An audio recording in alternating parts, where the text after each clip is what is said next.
હવે ઉત્તરાયણના ગણતરીના દિવસો બાકી રહ્યા છે. રૂમઝુમ કરતો ઉત્તરાયણનો પર્વ આવી રહ્યો છે. સંસ્કારી નગરીના લોકો ચાતક નજે ઉત્તરાયણ પર્વની રાહ જોતા હતા.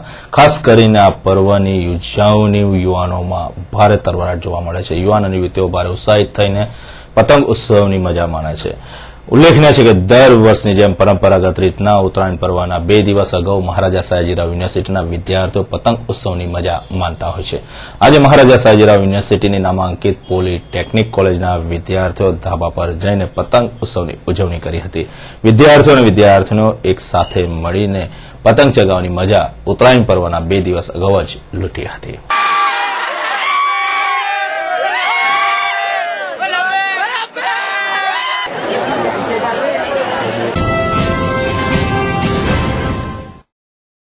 લાલબાગ ઓવરબ્રિજ સંપૂર્ણપણે તૈયાર થઈ ગયો છે. છેલ્લા ઘણા સમયથી ઉદ્ઘાટકની લાલબાગ ઓવરબ્રિજ રાહ જોઈને ઉભો છે. હવે પબ્લિક પણ ચાતક નજરે રાહ જોઈ રહી છે કે આ ઓવરબ્રિજનું ઉદ્ઘાટન ક્યારે થશે, ક્યારે તેને ખુલ્લો મૂકવામાં આવશે અને તેનો લાભ શહેરીજનોને મળશે. આજે તેનું નિરીક્ષણ કરવામાં આવ્યું હતું અને ઉચ્ચ અધિકારીઓ ઓવરબ્રિજ ખાતે દોડી આવ્યા હતા. આ પ્રસંગતાને સંસદીય સચિવ યોગેશ પટેલ પણ ઉપસ્થિત રહ્યા હતા. લાલબાગ ઓવરબ્રિજ લગભગ સંપૂર્ણ તૈયાર થઈ જવા પામ્યો છે. ઉદ્ઘાટનની તૈયારીઓ પહેલા સેવા સદનના મ્યુનિસિપલ કમિશનર તેમજ અમદાવાદથી આવેલા ઉચ્ચ અધિકારીઓ અને સંસદીય સચિવ યોગેશ પટેલ આજે લાલબાગ ઓવરબ્રિજનું નિરીક્ષણ કરવા આવી પહોંચ્યા હતા. સૂત્રો દ્વારા જાણવા મળેલી વિગત અનુસાર ઉત્તરાયણ બાદ ચાલુ મહિનામાં જ આ બ્રિજનું ઉદ્ઘાટન થઈ જશે તેવી નગરજનો આશા સેવી રહ્યા છે. ભારતીય જનતા પાર્ટી મહિલા મોરચા દ્વારા આજે સ્વામી વિવેકાનંદજીની જન્મજયંતિ નિમિત્તે રંગોળી સ્પર્ધાનું આયોજન કરવામાં આવ્યું હતું. વોર્ડ નંબર 2 માં સ્પર્ધાનું આયોજન કરવામાં આવ્યું હતું, જેમાં ભારે ઉત્સાહિત થઈને ભારતીય જનતા પાર્ટીની મહિલા મોરચાએ આ સ્પર્ધામાં ભાગ લીધો હતો. રંગબેરંગી રંગોળી મહિલા મોરચાની મહિલાઓએ બનાવી હતી. આ પ્રસંગતાને વડોદરા શહેરની અંદર ખાસ મહેમાન બનેલા રાષ્ટ્રીય ઉપાધ્યક્ષ રૂપાલાજી ઉપસ્થિત રહ્યા હતા. તેમની સાથે ભારતીય જનતા પાર્ટીના શહેર પ્રમુખ ભરત ડાંગર, વડોદરા શહેરના mayor doctor Jyotiben Pandya, ward number 2 ના નગરસેવિકા રંજનબેન ભટ્ટ ખાસ ઉપસ્થિત રહ્યા હતા અને મહિલાઓને પ્રોત્સાહિત કરી હતી. આજે 150મી સ્વામી વિવેકાનંદજીની જન્મજયંતિ નિમિત્તે વડોદરા શહેર મહિલા મોરચો અને લેડીઝ ક્લબ ન્યૂ સમા રોડ તરફથી ઇલેક્શન વોર્ડ નંબર 2 માં એક રંગોળી હરીફાઈનું આયોજન કરેલ છે. આ કાર્યક્રમમાં અમારી સંસ્થાની બહેનો અને વિસ્તારની બહેનોએ ભાગ લીધો છે, એમની દીકરીઓએ ભાગ લીધો છે. ખૂબ સુંદર આયોજન કર્યું છે.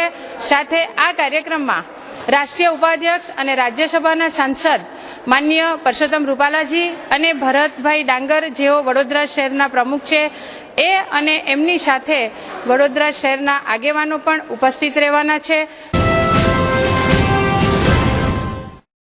શહેરમાં છોડાતોડ અને ચીલઝડપ કરનારાઓ માટે મોકળું મેદાન મળી રહ્યું છે. છાસવારે બનતા બનાવોને કારણે શહેરીજનો ભારે ચિંતામાં મુકાયા છે. પોલીસને આ લોકો ચેલેન્જ કરી રહ્યા છે. વડોદરા શહેરમાં રોજબરોજ આવા બનાવો બની રહ્યા છે. આજે આરાધના સિનેમા પાસે આવો જ ચીલઝડપનો બનાવ બનતા પોલીસના અધિકારીઓ ઉપસ્થિત થઈ ગયા હતા. શહેરમાં છોડાતોડ અને ચીલઝડપ કરનારાઓને મોકળું મેદાન મળી ગયું છે. શહેરમાં છાસવારે બનતી આવી ઘટનાઓને રોકવામાં પોલીસ તંત્ર નિષ્ફળ નીવડ્યું છે. આવો જ એક બનાવ શહેરના આરાધના સિનેમા નજીક બનવા પામ્યો હતો. ગુજરાત હાઉસિંગ બોર્ડ ગોરવા ખાતે રહેતા એક્સ આર્મીમેન પાલ રાજકુમાર દેવરાજ એસબીઆઈ બેંકમાં રૂપિયા ભરવા આવ્યા હતા. 3.5 લાખ રૂપિયા જમા કરાવ્યા બાદ પાલ રાજુ 50,000 પોતાની થેલીમાં મૂકીને આરાધના સિનેમા પાસેથી પસાર થતા હતા. તે દરમિયાન 2 બાઇક સવારો તેમના હાથમાંથી રૂપિયા 50,000 ભરેલી થેલીની ચીલઝડપ કરીને નાસી છૂટતા ભારે ચકચાર મચી ગઈ હતી. રાવપુરા પોલીસે ગુનો નોંધીને વધુ તપાસ હાથ ધરી છે.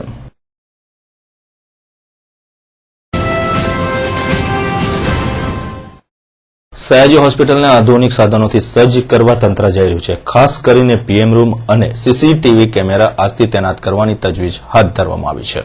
સયાજી હોસ્પિટલની સુરક્ષાને ધ્યાનમાં રાખીને 108 જેટલા સીસીટીવી કેમેરા ગોઠવવાની આજથી શરૂઆત કરવામાં આવી છે. સીસીટીવી કેમેરાને લઈને સયાજી હોસ્પિટલમાં આવતા જતા તમામ લોકો પર હવે બાજ નજર રખાશે તેમ સયાજી હોસ્પિટલના સુપ્રિન્ટેન્ડન્ટ ડોક્ટર રાજીવ દેવેશ્વરે જણાવ્યું હતું. આપણે એસએસજી સંકુલ ખાતે 108 સીસીટીવી કેમેરા મૂકવાનો નિર્ણય લીધું છે, જેનું કામ ચાલુ થઈ ગયું છે. આ સંપૂર્ણ કામગીરી 1 મહિનાની અંદર પૂરી થઈ જશે અને આપણે જે એના મુખ્ય વિભાગો છે, જેવી રીતે કે ગાયનેક વિભાગ, પીડિયાટ્રિક વિભાગ, સર્જિકલ બ્લોક અને બીજા જે બધા બિલ્ડિંગો છે બધા બિલ્ડિંગો આવરી લેવામાં આવશે. અને આને આ મુખ્ય ધ્યાન એ રાખવામાં આવ્યું છે કે જે બહારના જે લોકો આવર જવર કરે છે એ કેમેરામેન ખાસ આવે એ પ્રમાણનું અમે આયોજન કર્યું.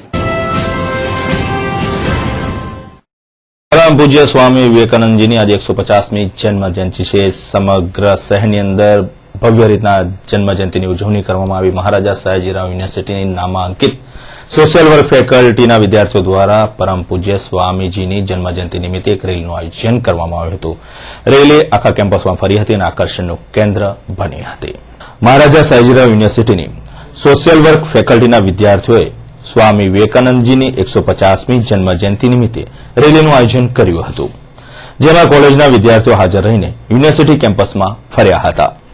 વિદ્યાર્થીઓએ આજથી રાષ્ટ્રીય યુવા સપ્તાહની પણ શરૂઆત કરી છે. વિદ્યાર્થીઓ તારીખ 19 સુધી યુનિવર્સિટીમાં થતા રેગિંગ, સેક્સ્યુઅલી હેરેસમેન્ટ જેવા મુદ્દે સપ્તાહની ઉજવણી કરશે. યુનિવર્સિટીમાં થતા રેગિંગ, શારીરિક શોષણ, માનસિક શોષણ જેવા મુદ્દા પર સપ્તાહની ઉજવણી કરવામાં આવશે.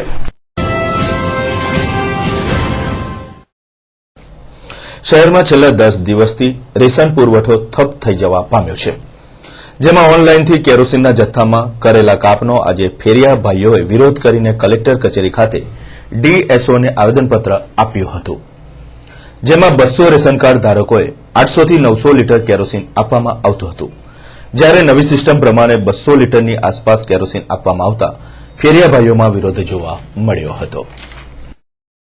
આ પુરવઠા તંત્રની અને દુકાનદારની મિલીભગતથી આજ દિવસ સુધી અમારું ગરીબોનું શોષણ થાય છે.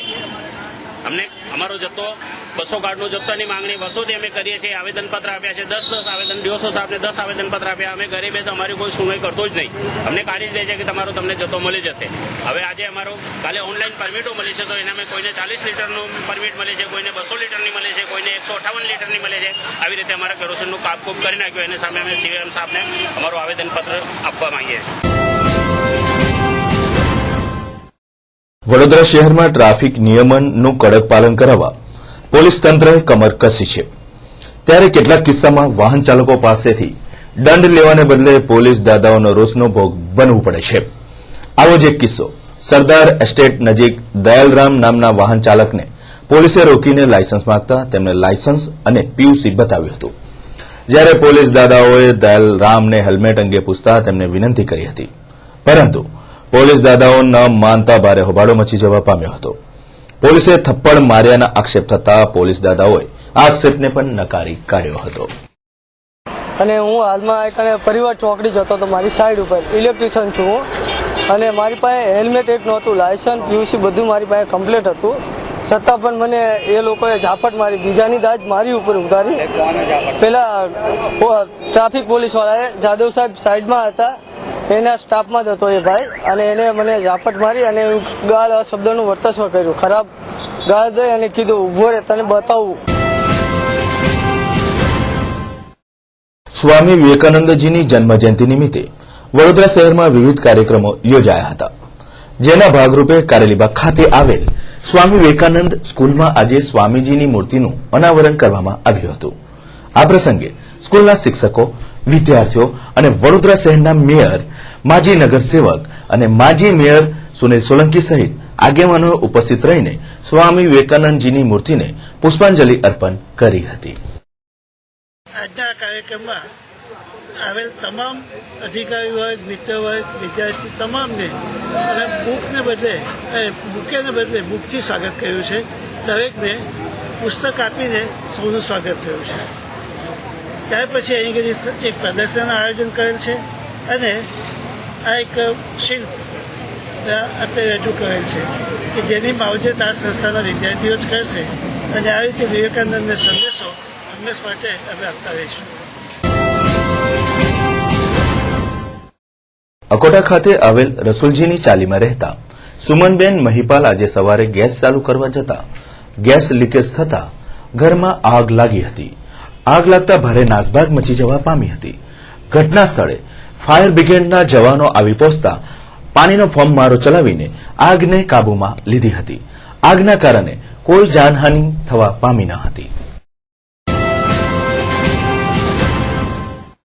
મહારાજા સયાજીરાવ યુનિવર્સિટીના વિદ્યાર્થીઓ દ્વારા આજે પરમ પૂજ્ય સ્વામી વિવેકાનંદજીની જન્મજયંતિની ધામધૂમપૂર્વક ઉજવણી કરવામાં આવી હતી. વડોદરા શહેરમાં પણ ખાસ કાર્યક્રમનું આજે આયોજન કરવામાં આવ્યું હતું.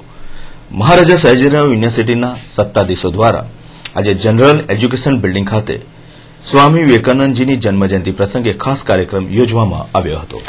આજે સ્વામી વિવેકાનંદની જન્મજયંતિ છે. આ પ્રસંગે મહારાજા સયાજીરાવ યુનિવર્સિટીના જનરલ એજ્યુકેશન બિલ્ડિંગનું નામકરણ કરવામાં આવ્યું હતું. આજથી આ બિલ્ડિંગ સ્વામી વિવેકાનંદ ભવનથી ઓળખાશે.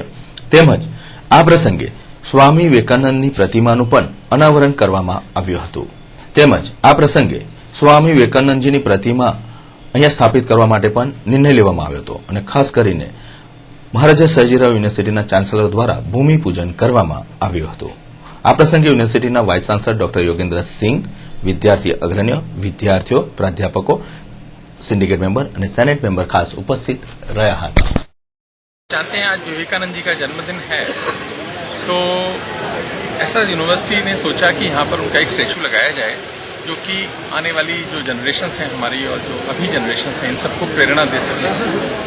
कि आप ये तो मानेंगे कि कोई तो व्यक्तित्व रहा होगा कि आज 150 बरस हो गए उनको गए हुए और आज भी उनकी यदि रेलेवेंस है उनकी बातों की और उनके व्यक्तित्व की जो कि युवाओं को एक प्रेरणा देगी, ऐसा सोचते हुए यूनिवर्सिटी ने उनका एक यहाँ पर स्टैचू लगाने का सोचा है.